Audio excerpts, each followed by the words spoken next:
Just because a move isn't textbook, just because we weren't taught it, as you can see, it snapped him down to his knees right there, doesn't mean that it's illegal. What is going on, everybody? Hey, it is Hopper, and we are back at it again with another match analysis video. This will be an ADCC match from 2023 in Denver. Let's get it started, shall we? Someone's staring at us in the camera right there. Cracks me up. Pause it right here real quick. The first thing that I want to discuss is I always prefer, and if I can do this, to walk over to my opponent and shake their hand. One, I think it demonstrates good sportsmanship, and two, to me it's kind of like you're claiming your territory. It's your house, it's your mat, and if a guest is in your house, they're typically not going to walk around all over the place. You're going to walk up to them. So I show the claiming my territory and the comfort level of walking over to them as well and shaking their hand, because it's my mat, and I definitely think that everybody should do that. And yeah, your mat, your match, your win. And make sure you wipe your feet off. Always make sure you wipe your feet off. I start doing that here and increase that coefficient of friction, especially when you're sweaty.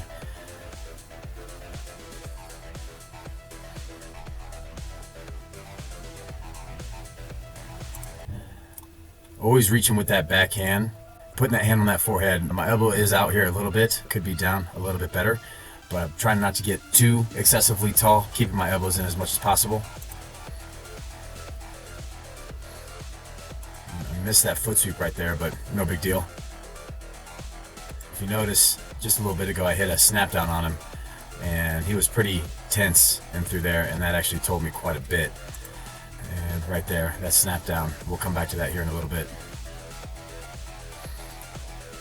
But we're starting to circle, my hands are looking snap down again, and right about here, it's extremely brief, but I actually set up a snap down. I give him one little feint of a snap down, and then I really go for it. You'll see it. 1, 2, and then let's look at that real quick again. 1, 2, and one thing I want to discuss is just because a move isn't textbook, just because we weren't taught it, as you can see, it snapped him down to his knees right there. Just because we weren't taught a certain move doesn't mean that it's illegal. And here I get a chance to actually push him over, and I think that threw him off mentally, because it certainly wasn't a textbook move. It's not a traditional move that you would usually see in Jiu-Jitsu. However, you have to learn how to get up in base and get your hips back and apply that in stressful situations, especially like a match or an MMA fight. But the first thing is when people are trying to get up, okay, as they're coming up, they're stepping this leg up. Okay, no offense, but you did this several times, and Cat was killing you, right? Because you're stepping this up, okay, and then all of a sudden, if you're coming up, I'm just gonna get pushed over. Like it's, you see that? We have to wrestle up correctly. We're here, okay, we're scrolled on. If I'm trying to get up, okay, I need to back. It's not a Y direction movement. It's an X and a Y, okay? I'm here, okay, I'm up, I'm coming back. Where I score a takedown from a snap down. This is why I'm such a big advocate of wrestling up correctly and not just standing straight up. And I get a chance to push him over right there, and I think that really caught him off his mental game.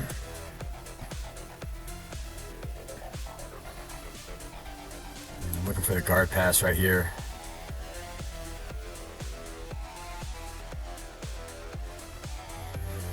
Get that right there. And from here I can really tell that he's got some pretty good escapes, so I want to stay ahead of his escapes and sag on him, put some weight on him. So I'm circling. We stay in north-south for quite a while. I'm blocking his right hip with my arm.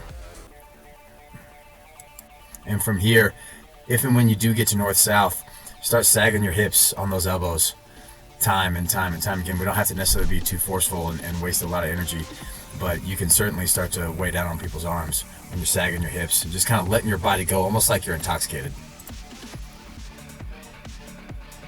And if you can kind of see a little bit, I'm trying to sag and point this toe. There's a toe point drill that you can do that I actually learned from an All-American, Division I All-American from Minnesota, Sonny and Cody Young. Let's ensure that we're pointing the toe while we're play wrestling. As an example, if he has this inside single, okay, I'm not going to be passive with my foot here. I'm going to get my whiz, I'm going to start to point my toe, get all my weight on him, right here. It's a big difference when I point that toe versus when I stay like this. Next example, if we're here and he has this underhook, Okay, I'm not just gonna be passive. I'm gonna start to point this toe right here. He's gonna jack me up, he's gonna try to get me tall. I'm gonna start pointing that toe as we're moving around and we're circling. Okay, I'm gonna give him quite a bit of weight here. Does that make sense?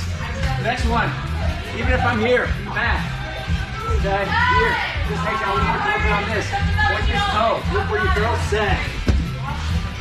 Okay, so pointing that toe is a lot of different spots. Really working on that sag. Back up, he gets that inside single, I start to point that toe immediately. This is so excellent. It works so well. Sagging and pointing that toe, occasionally lifting it up in the air, and you can put so much weight on your opponent. And you can do it from a single leg position, a single leg defense position. You can do it in a front headlock. There's many different positions that you can do this from. But yes, sagging and pointing that toe works exceptionally well for extra weight.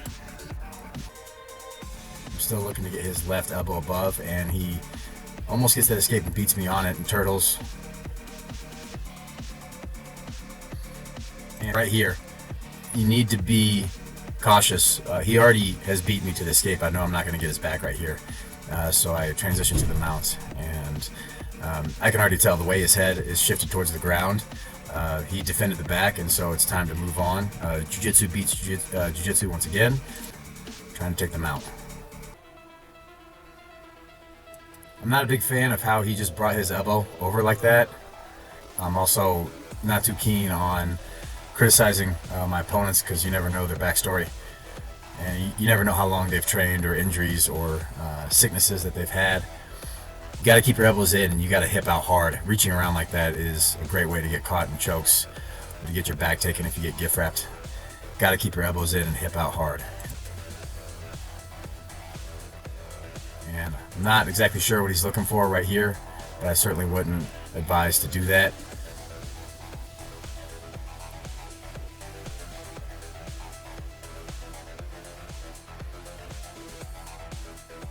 And this right here, see his hip right in through there? He's really using this right hip to bridge up into me, and he is creating some space. My legs are off the floor. But I would argue that instead of bridging, when he bridges, we need to pull the left hip back. Kind of like you're pulling the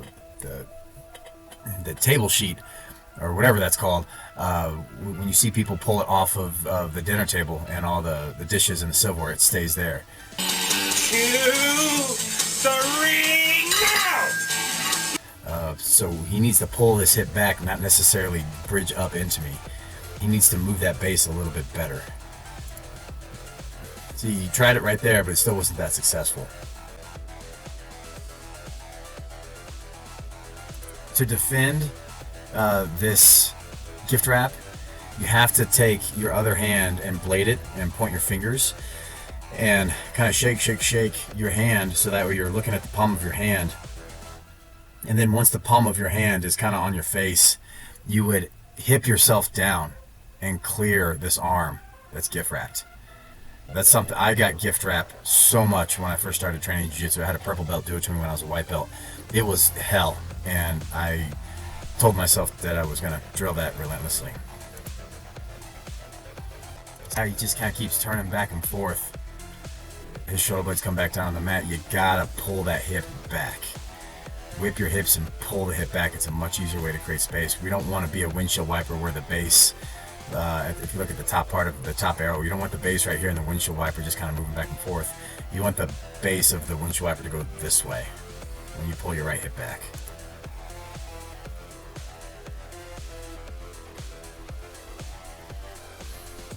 And I'm looking for a head and arm triangle here, head and arm choke.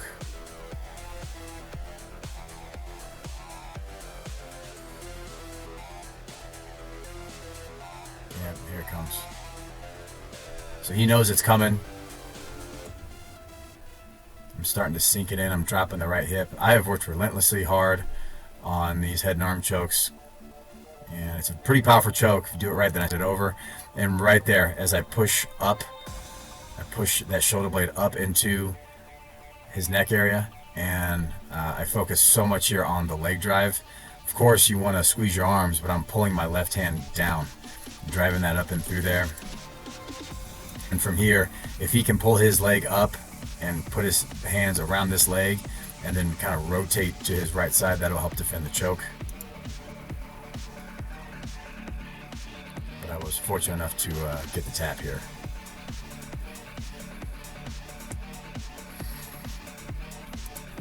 And this was a really awkward situation right here.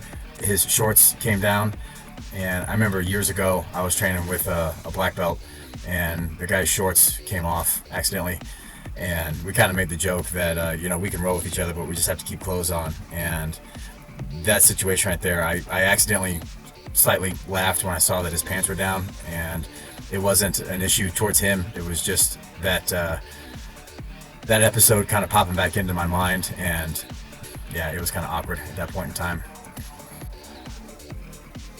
Didn't mean to make it awkward like that. Of course, I don't think he wanted to shake my hand. So anyway, that's it for that video. For those of you that have any questions, please feel free to leave the questions in the comments below. Please like this video and subscribe for more grappling content. I also have strength conditioning and physiology and rehab videos as well. Please go check those out. If you do feel as if that you're going to throw up and regurgitate before competition, then your body is trying to regurgitate that food so that way the blood can leave the stomach area and get out to the extremities. A competition, just understand that your body will want to urinate much more before competition because that's part of the pre-competitive anxiety. And we will see you all next time.